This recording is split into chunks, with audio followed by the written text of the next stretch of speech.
Hi guys, this is Ashley back with another video. Before we get into the video, like, comment, and subscribe to the channel. Make sure you turn on post notifications.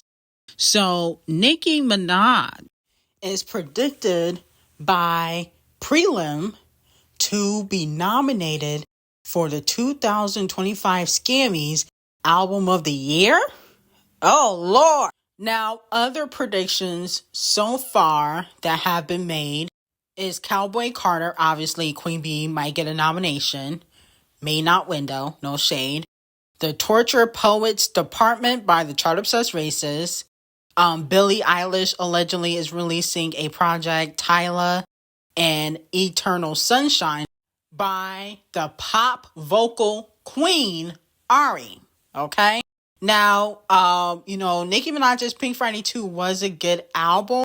But to be quite honest, I don't think she will get Album of the Year nomination. Okay? She might get Best Rap Album, but she definitely won't be in the Album of the Year category. No shade. She's never been in that category before. And then on top of that, it kind of comes off as the Scammies or the Scammy committee does not really mess with her like that. No shade. And then also, Harry Styles and other big name artists are dropping later on in the year. So she's going to have some heavy competition in that category. And I think that they will place her in the rap category. Okay. But they definitely won't place her in the Album of the Year category. She got too many competition with the pop stars. Also, Nicki may not even submit her music. Well, technically, the label submits it. Republic technically submits the music, and, Nicki would have to ask Republic not to do that. But she may say, F it, I'm not going to submit my music because they play games at the 2024 Scammys. Okay, let's not forget, Barbie World was announced as Best Rap Song. Okay, I believe it was Best Rap Song.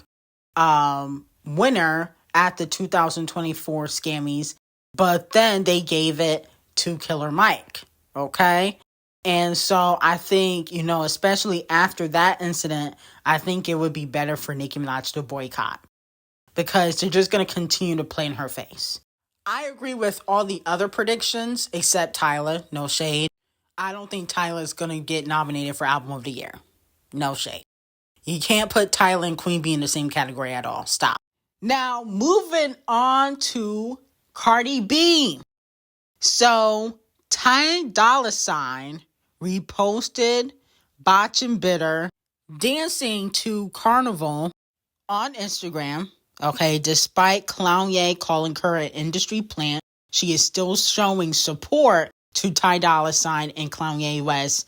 #1 hit record, Carnival. I think it went #1 on the Hot 100. And fans are speculating that since Doja Cat allegedly declined to be on the New Body remix to replace Nicki Minaj, according to Yes Jules, that's what Yes Jules said, and Ice Spice decided to take her verse back. She did hand a verse in, but she took it back because she got backlash from the bar.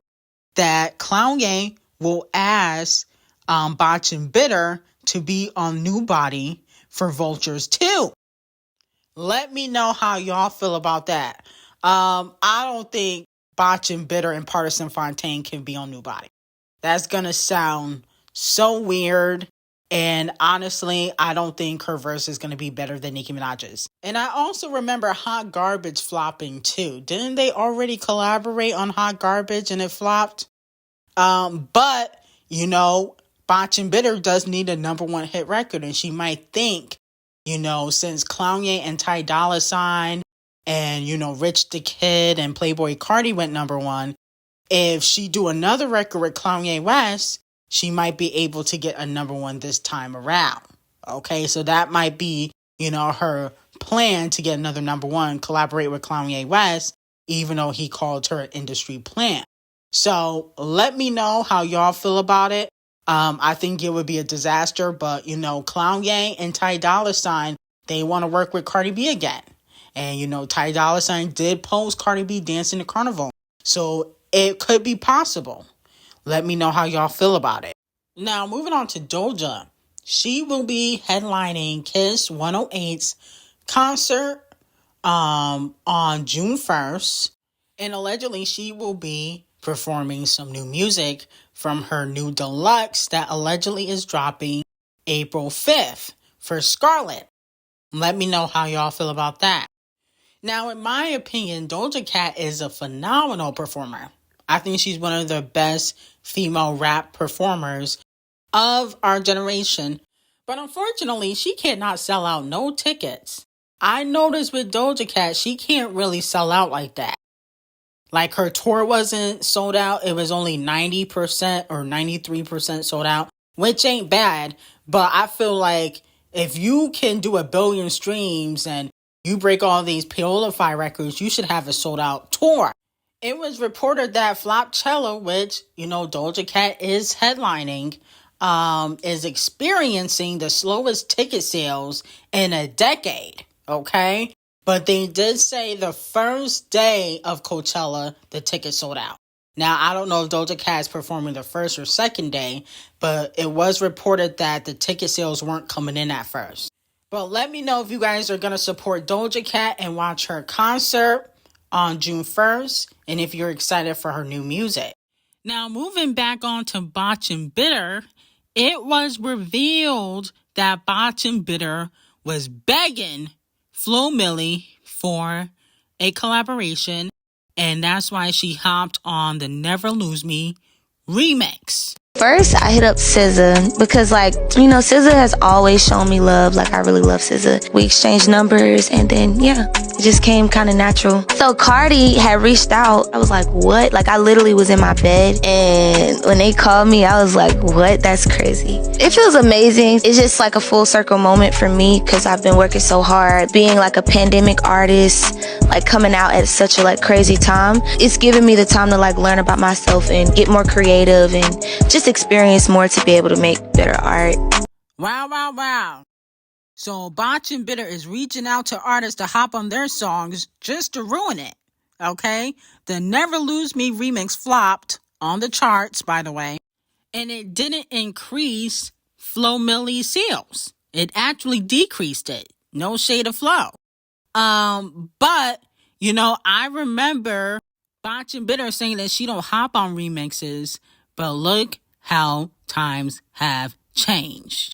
You're the one that be hopping on remixes, so why would I want to hop on a song that was already out? Moving on from that, the Thotties and Section 8 gang are beefing, okay? Section 8 gang is upset at the Thotties because the Thotties did not support the Dr. Miami record, okay? And Section 8 gang feel like the Thotties are throwing shade at Bëgś and Bitter. So now they are going back and forth on social media.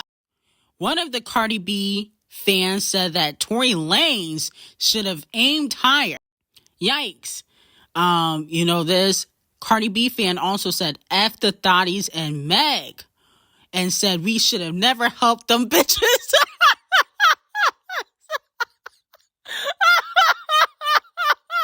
I'm sorry. This is funny. Section 8 gang was also reciting Bigfoot lyrics, trying to taunt, the Thotties and Megan, because that song was fire. Give props. But like I said before, Megan and Cardi really don't like each other like that. They only have one thing in common, and that's their dislike of Nicki Minaj. Okay? Didn't Kelsey say that Megan used to call Cardi B a dirty Mexican? Okay? Didn't Megan Thee Stallion call Nicki Minaj J. Cole and Cardi B Little Pump? Okay, and saying she was gonna go write some shit? She don't really mess with Cardi B. She used Cardi B to move up the ladder. And I don't think Megan Thee Stallion or the Thotties are gonna support Cardi B if she continues to associate herself with Partisan Fontaine. But I don't really think they like each other. And I feel like recently, Cardi B has been throwing shade at Megan Thee Stallion. Listen to the Like Trash remix. She mentioning Coach bags and stuff like that. Didn't Megan used to be the brand ambassador or the face of Coach. Wasn't she the face of Coach at one moment in time? Okay, so she been throwing shade. Y'all just haven't caught on. They don't really mess with each other. They only tolerate each other because they don't like Nicki Minaj. Okay? Now, moving on to Lakia from QC, and Scratch Off, allegedly, according to the fans, Scratch Off unfollowed Lakia because she went to the Nicki Minaj concert in Atlanta. I believe it was last week, and allegedly Lakia has gotten an unfollow from Scratch Off because of that. Okay, let me know how y'all feel about that. Now, they do have a collaboration that they did, but it flopped. Okay, but there's got to be more to the story, because I just feel like that's a weird reason to unfollow somebody because they went to a Nicki Minaj concert.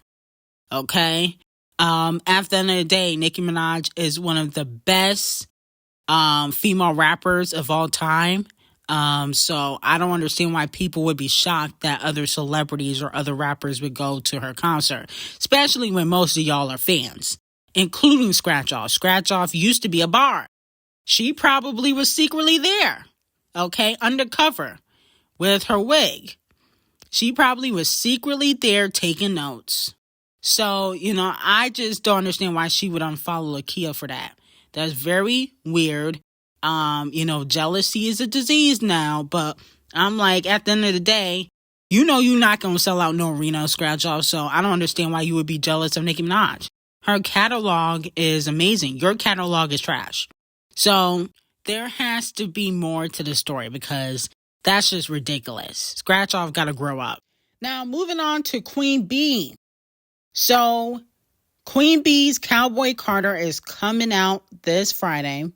One of the albums of the year. Everybody is anticipating it. And a lot of fans are saying that Queen Bee is going to outsell Renaissance. Renaissance did 300,000 first week, and Queen Bee will do 400,000 or 500,000 first week. Let me know how y'all feel about that. I can see that happening. I feel like even though I like the Renaissance era a little better, Texas Boredom did go number one faster than Break My Hole, I believe. And then on top of that, she has, I guess, pandered to a new audience. She got a new audience that will now be supporting her. The Caucasians are back on her side.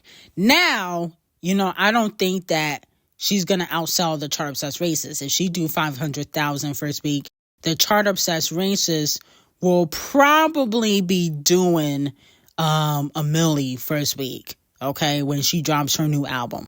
But I do think Queen Bee will go number one, and she possibly can get another number one on the Hot 100. Okay, so let me know how y'all feel about that. But also, I feel like if she has a Chart Obsessed Racist collaboration, which would be a strategic move, she definitely could sell a milli first week. If she get the Chart Obsessed Racist to do a song with her, the Chart Obsessed Racist fans, they're going to support and get her to a milli first week. So let me know how y'all feel about that. Now, moving on from that, JT says that she got something to tell us at 12 p.m. Eastern Standard Time. Okay, right about now. Could be she dropping a new single. I know she dropping something with Doja. Or she's giving us mixtape tea, because she dropping a mixtape. Now, JT's a new solo artist, but I think that she at least could do 20,000 first week for, her mixtape. I think she should be able to do that. That's not a lot, but I don't think she should do less than 10K. The fans got to go back to supporting talent, and I think JT is very talented, and she deserves to go, top 30 and top 20 like Sexy Red. Okay, y'all be out here listening to Sexy Red, and yes, she make bops, but she's not as talented as JT. JT needs that support that y'all give Ice Spice and Sexy Red. Now, last but definitely not least, Shakira's new album is aiming for a top 20 debut on the Billboard 200 album chart with 30K sold first week? How is this possible? No, not Shakira. This must be a miscalculation. I thought Shakira could at least do 100,000 first week. Ain't she supposed to be a global superstar? What's going on over here? I think Shakira was sabotaged. Or maybe it was the Cardi B curse. I might be onto something. Because Shakira should not be doing on 30,000 first week. She's supposed to be a global superstar. I mean, one of the best, Latin artists of our generation. I mean, this is just weird. She got collaborations with Rihanna and Queen B and Karol G and, will.i.am. Shakira is being sabotaged, or it's the Cardi B curse. Now, moving on to Rihanna and Bëgś and D0NE, they were spotted at an event together. Okay, I think it was a charity event. Messy Lee gave Rihanna a painting of her and A$AP the colorist. And a lot of fans are speculating that Messy Lee might try to make Rihanna do a collaboration with Bëgś and D0NE. Okay, so let me know how y'all feel about that. I'm sure she was begging for a collaboration because Lord knows she loved to beg. If she begged Flo Milli, I think she definitely would beg Rihanna. So let me know how y'all feel about it. And if you guys would be here for the collaboration. And if you think it would go number one. But anyway, I got some hot tea on who is going down just like Diddy on Patreon. Link will be in the description. And have an amazing day.